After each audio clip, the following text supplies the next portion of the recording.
মাগরিব হয়ে গেছে আর ফরাত বইছে না। হ্যাঁ আজকে দি ফরতাছে ব্যাপার কি গেডা টুহাইতাছে রাতের বেলা। এই ভাবি তাজা কঙ্কাল কাকা কি খবর? আমনের সেরা কি হচ্ছে জানুন না? কি হচ্ছে জানুন না? আমার চাক্কার মধ্যে চাল মিললে আমার চাক্কা ভাঙ্গা গেছে, জরিফানা দিব কেডা?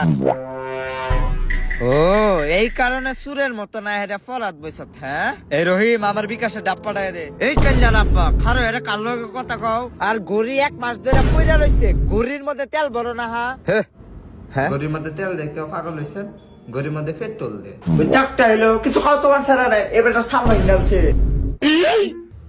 ওদের ধরেন গোলামের পুত বাপের বদদোয়া। তো এভাবেই কাল্লাসারা ফেসে গেল এবং গল্পের মধ্যে হঠাৎ করে একটি টুইস্ট এলো, কারণ বাপমার বদদোয়া একসাথে হওয়ায় সংঘর্ষিত হয়ে বদদোয়াটি উড়ে গেল। এই রে শেফালি হইতাছে বাসুই। কেমন আছো? হ্যাঁ